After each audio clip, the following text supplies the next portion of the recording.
It's 12:07 a.m. on Monday morning, and I'm vlogging because I cannot sleep. Well, that's because there are people with air horns outside the window, but actually that's not it. I could sleep, but we had chapel, a koinonia service. It started at 7 and ended at like 10:20, and it was one of the most powerful things I've experienced. If you watch Erica vlogs, you might be expecting something like kind of funny, kind of satire-ish, Erica being kind of stupid, all of that, but not this time. Here's the issue. I've always been the best at what I've done, and I'm not anymore. And I worked through a lot of this last year as a high school student living on a college campus. Okay, so I played piano since I was 4. And I'm 18 now, so I've been playing for 14 years. That's pretty much how I define myself usually, is I'm the piano player. I can just sit down and play anything I want to. And there are people here who are universes beyond me, better at piano. Okay, so I've always been the smart one. I got a 33 on my ACT. And there are people here who make me look like a bumbling idiot, and I mean, that's fine, I do that enough as it is, and I don't really mind it.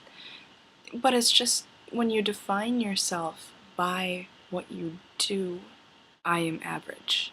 That terrifies me, because I don't know what to do with myself. The koinonia service just sort of disrupted my homeostasis, because last year I learned to deal with not being the best at everything, and I had everything figured out, and I just went slowly tooling around my days, and I skimmed my classes, and I did alright. I mean, I studied, but I stayed up really, really late. Quite often I didn't sleep, and I would start papers within 6 hours of them being due. With behavior like that, you expect someone to drop out of school, but I didn't, because God has gifted me academically, and I have been abusing that gift.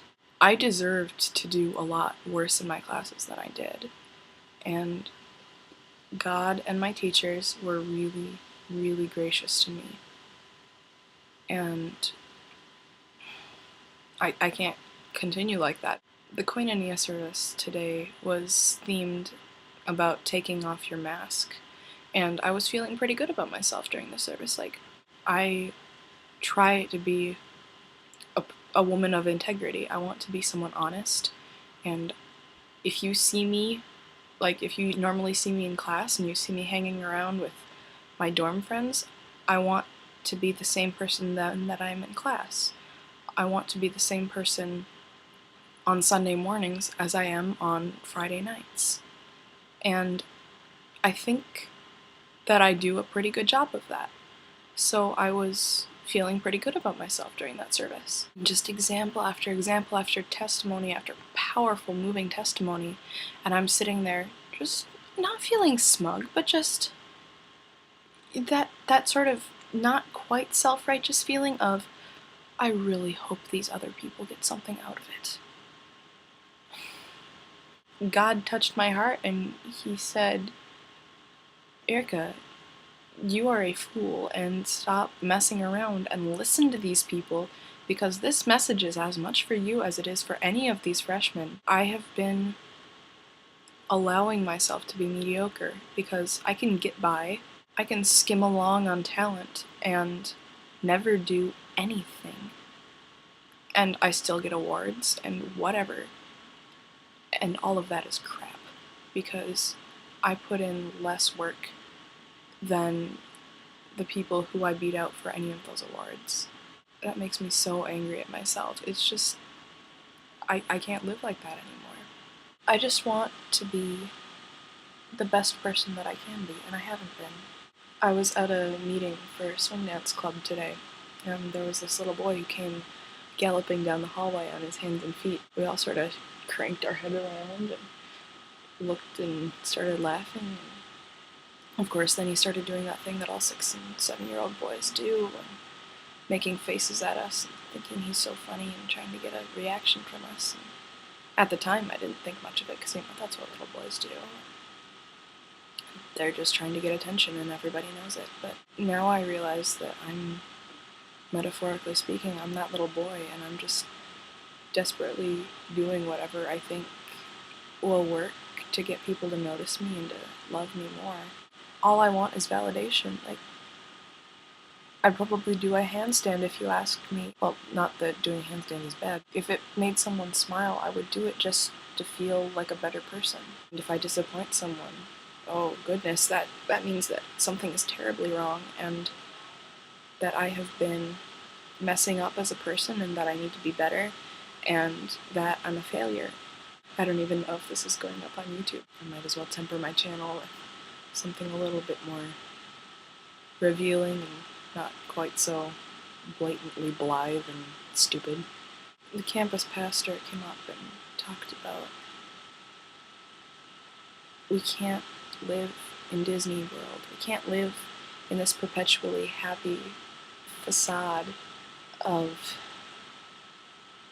bright costumes and sequins and princesses, because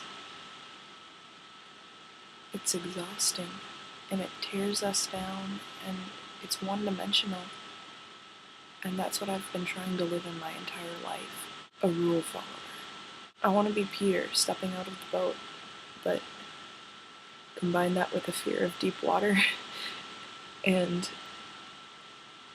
I don't know what that means for me. I want to follow Jesus. I want to walk on the water. I want to step out of the boat. But the boat is a safe place. At the end of her sermon, it was so amazing. There was just, like, God's presence was literally there. It filled the room. He was at work, and he was filling the students, and I just don't know how to describe it. It was amazing. I was holding up my hands and just praying, God, take me as I am and make me new. Just scoop out all of the darkness and nastiness inside of me, because I don't want to be dark anymore. One of the things about me that you may or may not know, depending on how well you know me, is I'm really happy most of the time, but I lay in bed and I'm dark. It's just gray and empty, and then the next morning I wake up and I'm fine.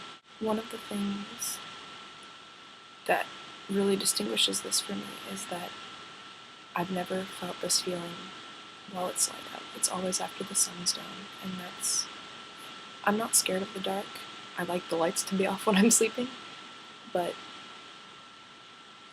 when the sun is going down, I always sort of feel this sickening just dread of, is tonight going to be one of those nights?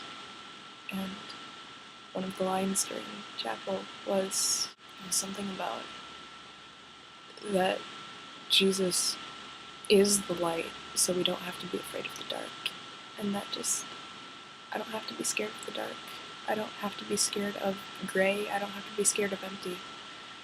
Because Jesus is the light. He's the light for the path. I don't want to be a rule follower.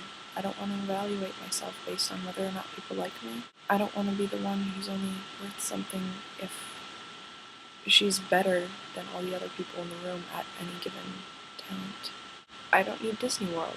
I don't need the facade, because I'm God's princess, and he thinks I'm beautiful.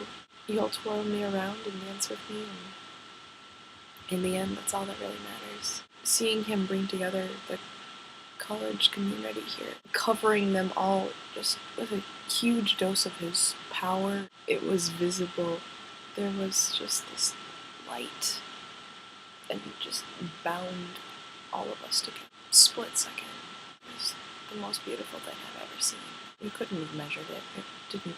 I didn't see it with my eyes, but God was there, and he's binding this community together, and it's going to be beautiful.